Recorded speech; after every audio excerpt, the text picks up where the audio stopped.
Terima kasih kami Rumah Sakit Umum Pusat Sanglah pada saat ini secara total memiliki 710 tempat tidur pasien. Dari sejumlah 710 tempat tidur pasien tersebut, kita konversikan, kita dedikasikan untuk pasien COVID-19 itu ada sebanyak 205 tempat tidur. 205 tempat tidur tersebut terdiri dari dua bagian. Yang pertama tempat tidur untuk pasien-pasien COVID-19 yang memerlukan perawatan ICU.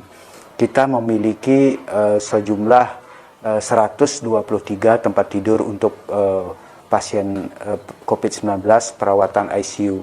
Saat ini ada 94 pasien.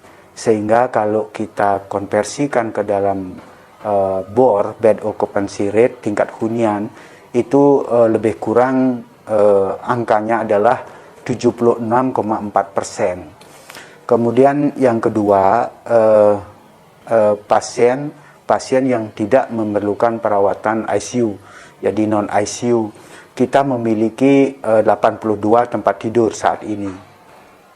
Dari 82 tempat tidur tersebut terisi 61 pasien. Nah, kalau kita konversikan ke dalam tingkat hunian, bed occupancy rate-nya itu sekitar 74,4%. Nah, dari total antara ICU dengan non ICU itu persentasenya sekitar 75,6%. Saya kira itu kondisi situasi pasien COVID-19 yang ada pada hari ini, hari Kamis tanggal 15 tanggal 15 Juli tahun 2021.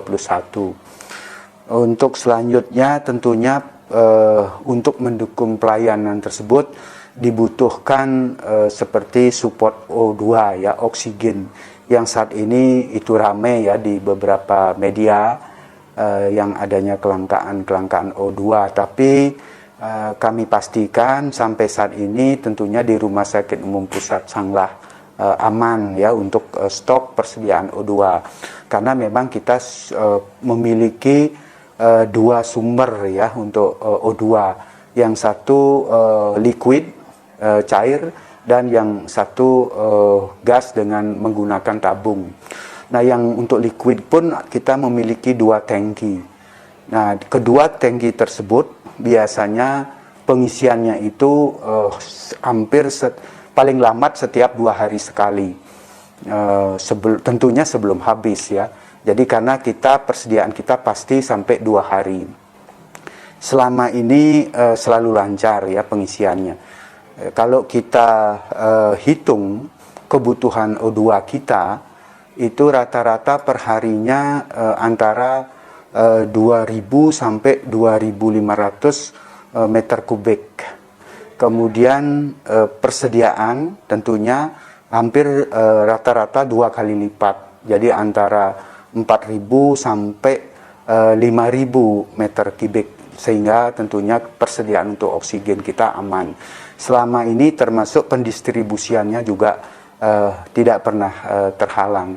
Tentunya kita tetap pantau agar jangan sampai persediaan ini menjadi kurang.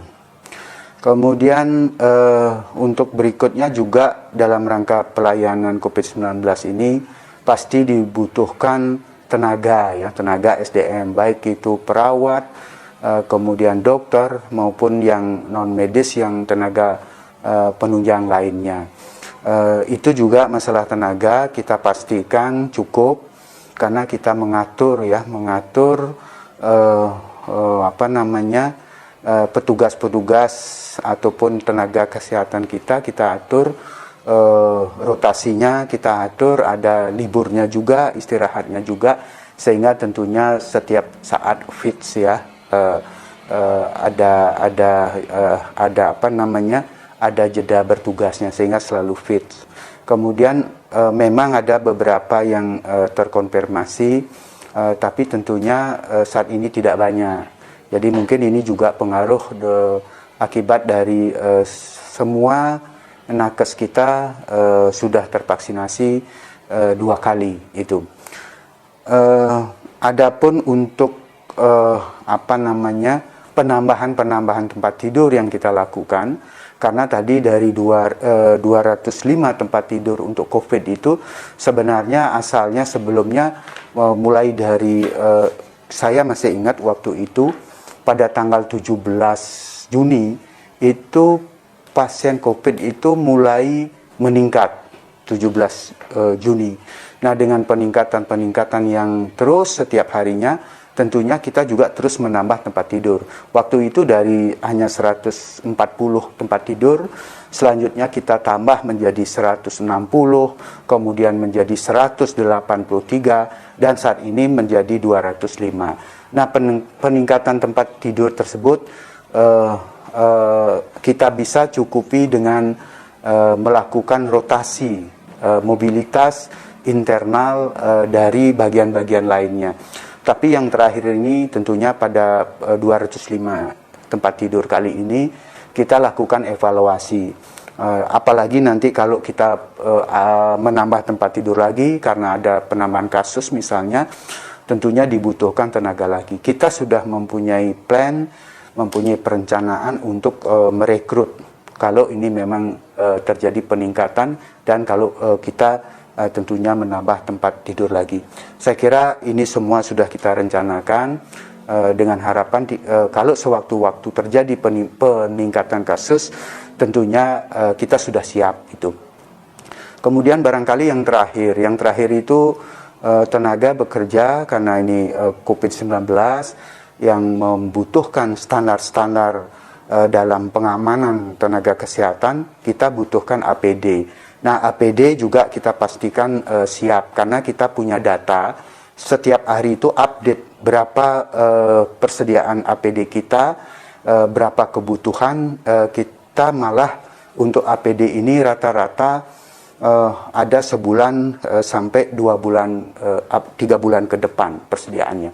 Begitu masih sisa 1 bulan, pasti kita mengadakan lagi, pasti kita menambah lagi, sehingga terus ini bergulir, tidak pernah sampai habis itu. Mungkin yang lainnya seperti obat-obatan yang paling banyak kita gunakan untuk kasus-kasus COVID-19 ini remdesivir. Nah, tentunya itu kita pantau juga gitu. Setiap hari kita update dan dipastikan hampir sama dengan APD penggunaannya, kita cek setiap hari persediaan masih ada berapa, kemudian dipastikan itu masih cukup untuk stok 1 bulan ke depan itu. Kalau sudah kurang 1 hari aja dari 1 bulan, pasti kita sudah lagi mengadakan. Sehingga tentunya ada jaminan ketersediaan dari obat-obatan.